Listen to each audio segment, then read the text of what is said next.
Friends, how are you all. आज हम सीखेंगे प से म तक के व्यंजन। तो इनका हम शुरुआत करते हैं। तो पेज नंबर ओपन 13, ठीक है। तो सबसे पहले क्या है, प से क्या होता है, प से पतंग। ये तो सबने बच्चों ने देखी होगी, प से पतंग कैसे होती है और सब उड़ाते भी हैं। और क्या होता है, प से पपीता। ओके, ये फ्रूट आपको पसंद है पपीता? यस, तो ये सभी ने देखा होगा ये फ्रूट भी, और सब खाते भी हैं इसे। तो प से क्या क्या हो गया, प से पतंग, प से पपीता। अब क्या है, फ से क्या होता है, फ से फल, फ से फन।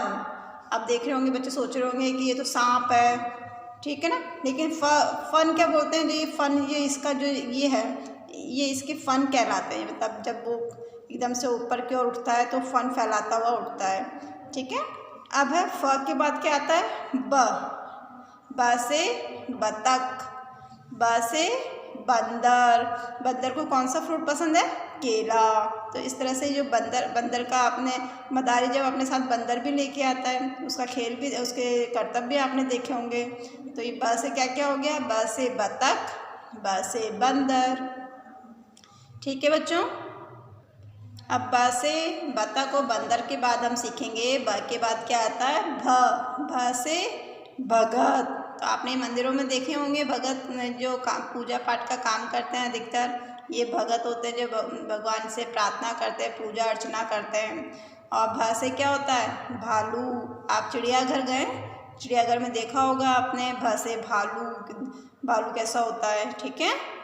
म से मछली। आपने एक कविता सीखी है ना, मछली जल की रानी है। तो म से क्या होता है, म से मछली, म से मगरमच्छ। ये दोनों कहाँ रहते हैं, पानी में। तो म से मछली और म से मगरमच्छ, ठीक है बच्चों। आएगा समझ में। आपको इन व्यंजनों को बोलने के साथ इनको पहचानने का भी अभ्यास करना है। जैसे ये क्या है, प, फिर फ, फिर ब, फिर भ, और ये है म। तो बच्चों इस तरह से आपको इनको बोलने का और इनको पहचानने का बार बार अभ्यास करना है। अब प, फ, ब, भ, म, इनको मतलब बोलने का अभ्यास करने के बाद अब हम इनको लिखने का अभ्यास भी करेंगे। तो बच्चों ध्यान से देखेंगे। सबसे पहले हमने क्या बनाया, ऊपर ये लाइन ड्रॉ की, देन स्टैंडिंग लाइन जो नीचे की लाइन से हमने टच किया, और इस तरह से प बनाते हुए इसको यू टर्न करते हुए स्टैंडिंग लाइन से टच करना है। तो ये क्या बन जाएगा, प, ठीक है बच्चों। प बनाते समय हमें इस चीज़ का ज़रूर ध्यान रखना है, जैसा कि हमने सभी व्यंजनों में ध्यान रखा है, कि ना तो बिल्कुल स्मॉल बनाना है और ना ही इतना बड़ा बनाना है कि वो लाइन से बाहर जाए, ठीक है। तो हमें प्रॉपर वे में प इस तरह से लाइन टू लाइन टच करके ऊपर लाइन ड्रॉ करके इसको आपको टर्न करते हुए प से पतंग, ये जो व्यंजन है उसको लिखने का, बोलने का और पहचानने का अभ्यास करना है। अब प से पतंग के बाद क्या आता है, फ। अब फ कैसे लिखते हैं बच्चों, सबसे पहले हमने ऊपर लाइन ड्रॉ की, देन स्टैंडिंग लाइन, और इस तरह से हमको ये बनाने के बाद ये लाइन स्टैंडिंग लाइन से टच करते हुए यू टर्न करते हुए इस स्टैंडिंग लाइन को टच किया, देन अगेन टर्न करा और नीचे की ओर आए। तो ये क्या बन गया, फ से फल। तो फ से फल में भी हमें इन्हीं बातों का ध्यान रखना है जो हमने प से पतंग में रखा है। तो एक तो लाइन ना तो स्मॉल बनाना है बिल्कुल, और ना ही बड़ा बनाना है कि हमें लाइन से बाहर आ जाए, ठीक है बच्चों। फ से फल के बाद क्या आता है, ब। ब से क्या क्या होता है, हमने बुक में भी पढ़ा था, ब से बतख, ब से बंदर। अब ध्यान से देखो बच्चों, सबसे पहले हमने ऊपर लाइन ड्रॉ की, ठीक है। फिर स्टैंडिंग लाइन जो मैं सब में बताती आ रही हूँ, वो लाइन स्टैंडिंग लाइन को नीचे जो लाइन है इसको टच करते हुए लिखना है हमें, ठीक है। अब इसको इस तरह से टर्न करने के बाद ये शेप बनाएंगे, समझ में आ रहा है आपको। और इसके बीच में ऐसे एक लाइन ड्रॉ कर देंगे। तो ये क्या बन गया, ब से बंदर और ब से बतख। तो बच्चों ब से बंदर बनाने के लिए हमें इस चीज़ का ध्यान रखना है, ना तो ये बिल्कुल स्मॉल सा बनाना है इस तरह से ऊपर की ओर, और ना ही हमें लाइन से बाहर बनाना है। कई बच्चे इस तरह से ब से बंदर बना देते हैं, जो स्टैंडिंग लाइन बहुत लंबी बना देते हैं। और कई बार क्या होता है बच्चों, आप ब से बंदर बनाते समय बीच में लाइन ड्रॉ करना भूल जाते हैं, जो कि ये रॉन्ग है। ये ब से बक कहलाता है।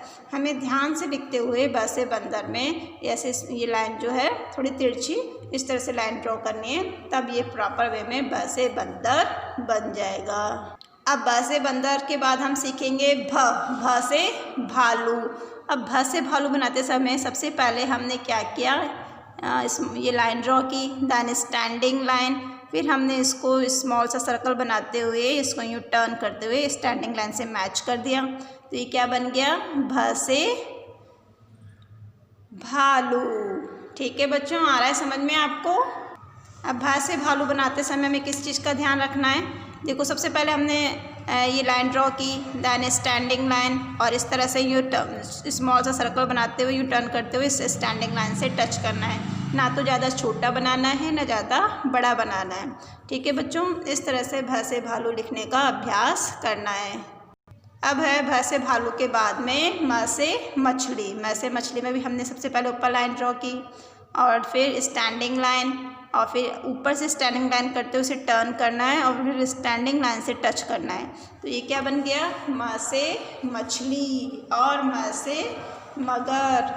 तो इस चीज़ में हमें जो सभी व्यंजनों में हमने ध्यान रखा है कि लाइन से टू लाइन मैच करना है, ना तो ज़्यादा स्मॉल बनाना है ना ज़्यादा बिग बनाना है, हमें लाइन के अंदर अंदर ही बनाना है, यानी कि सही लाइन टू लाइन से मैच करके बनाना है। तो इस तरह से बच्चों आपको इन व्यंजनों को बोलने का, लिखने का, पहचानने का अभ्यास करना है, जैसे कि प, फ, ब, भ, म। तो बच्चों इनको लिखने का और बोलने का आपको बार बार अभ्यास करना है। धन्यवाद।